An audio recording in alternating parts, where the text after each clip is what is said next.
అందరికీ స్వాగతం పలుకుతూ మరి దీక్షకి సంఘీభావం తెలియజేయడానికి విచ్చేసినటువంటి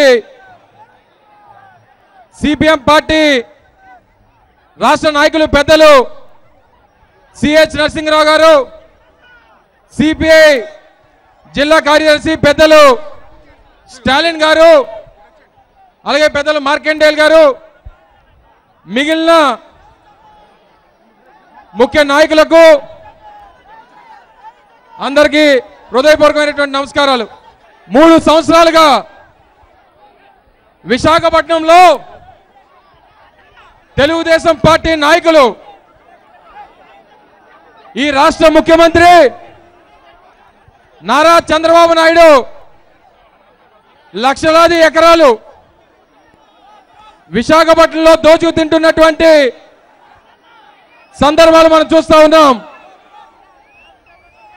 ఈ 3 సంవత్సరాలుగా దాదాపు 3 లక్షల కోట్ల రూపాయలతో విశాఖపట్నంలో ఎంతో విలువైనటువంటి భూముల్ని దోచుకు తింటున్నటువంటి ఈ రాష్ట్ర ముఖ్యమంత్రి తెలుగుదేశం పార్టీ నాయకులు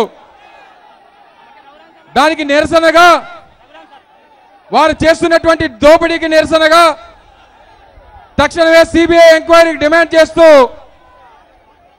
వైఎస్ఆర్ కాంగ్రెస్ పార్టీ రాష్ట్ర అధ్యక్షులు మన పులివెందుల పులిబిడ్డ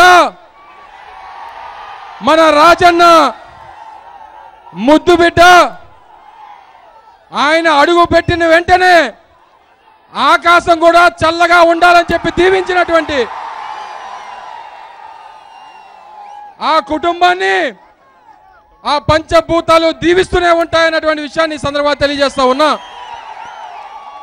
ఇప్పటి వరకు ఎండలో కష్టపడి ఉన్నటువంటి మనందరికీ ఆయన రాకతో చల్లటి నీడని, చల్లటి గాలిని అందించినటువంటి ఆంధ్ర రాష్ట్ర ప్రతిపక్ష నాయకులు పెద్దలు వైఎస్ జగన్మోహన్ రెడ్డి గారికి వైఎస్ఆర్ కాంగ్రెస్ పార్టీ విశాఖపట్నం తరఫున, విశాఖపట్నం ప్రజానీకం తరఫున హృదయపూర్వకమైనటువంటి స్వాగతం పలుకుతా ఉన్నాం. ఈరోజు రాష్ట్రంలో పరిపాలన చూస్తా ఉన్నాం. ఈ రాష్ట్ర ముఖ్యమంత్రి కొడుకు నారా లోకేష్ నాయకత్వంలో ఈ రాష్ట్ర ముఖ్యమంత్రి పనిచేస్తా ఉన్నాడు. ఈరోజు రాష్ట్ర ముఖ్యమంత్రి పరిస్థితి, రాష్ట్రంలో ఉన్నటువంటి మంత్రులు అందరూ కూడా ఈ రాష్ట్రాన్ని దోచుకు తినేటువంటి కార్యక్రమంలో ఉన్నారు.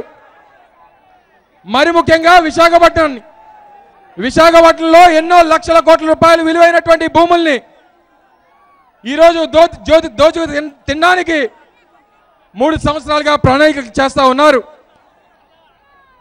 ఈరోజు విశాఖపట్నంలో బడుగు బలహీన వర్గాలకు చెందినటువంటి భూముల్ని, పేద రైతాంగానికి చెందినటువంటి భూముల్ని, ఎప్పటి నుంచో సాగు చేస్తున్నటువంటి రైతుల భూముల్ని, దేవుడు మాన్యాల్ని, చెట్టుని, పుట్టని, గుట్టని అన్నింటినీ కూడా ఈరోజు తెలుగుదేశం పార్టీ మాయం చేస్తా ఉందన్నటువంటి విషయాన్ని సందర్భంగా తెలియజేస్తా ఉన్నా. దాని మీద పోరాటం చేయాల్సినటువంటి అవసరం ఉంది. జగన్మోహన్ రెడ్డి గారి నాయకత్వంలో కలిసి వచ్చినటువంటి అన్ని రాజకీయ పక్షాలతో ఈ ప్రాంత ప్రజలకి అండగా, ఈ ప్రాంతం తాలూకా ఇమేజ్ని కాపాడేటువంటి కార్యక్రమంలో భాగంగా విశాఖపట్నం ప్రజలకి అండగా నిలబడడానికి ఈరోజు వైఎస్ఆర్ కాంగ్రెస్ పార్టీ రాష్ట్ర అధ్యక్షులు పెద్దలు జగన్మోహన్ రెడ్డి గారు మనందరి దగ్గరికి విచ్చేశారు. తప్పకుండా ఆయన రాకతో ఈ ప్రభుత్వం మెడలు వంచి ఈ దీంట్లో దోపిడీ చేసినటువంటి రాష్ట్ర ముఖ్యమంత్రి దగ్గర నుంచి కింద స్థాయిలో ఉన్నటువంటి ప్రతి ఒక్క తెలుగుదేశం పార్టీ కార్యకర్త వరకు అందరి సంగతి కూడా తేలుస్తామని చెప్పి సందర్భంగా తెలియజేస్తా ఉన్నా. రేపు రానటువంటి కాలంలో పక్కనే ఉంది, ఇక్కడి నుంచి కనబడుతున్నటువంటి దస్మల్లా హిల్స్ భూములు ఉన్నాయి. ఈరోజు అక్రమమైనటువంటి కొండల మీద ఈరోజు తెలుగుదేశం పార్టీ కార్యాలయం నిర్మాణం చేశారు. ఈరోజు వాళ్ళ మీద పోరాటం చేస్తున్నటువంటి తరుణంలో మన మీద పరువు నష్టం దావాలు వేస్తా ఉన్నారు. ఎవరిని వదిలిపెట్టేటువంటి పరిస్థితి లేదు. నిన్న మొన్న తెలుగుదేశం పార్టీ నాయకుల మాటలు చూసాం. మనకు పోటీగా మహాసంకల్ప దీక్ష చేస్తారట, మనకు పోటీగా మహాసంకల్ప దీక్ష చేస్తారని చెప్పి వాళ్ళు ప్రకటించారు. వారికి రాబోయేటువంటి కాలంలో మహాసంకల్ప దీక్ష కాదు, మహాసంకల్య దీక్ష దగ్గరలో ఉందని చెప్పి సందర్భంగా తెలియజేస్తా ఉన్నా.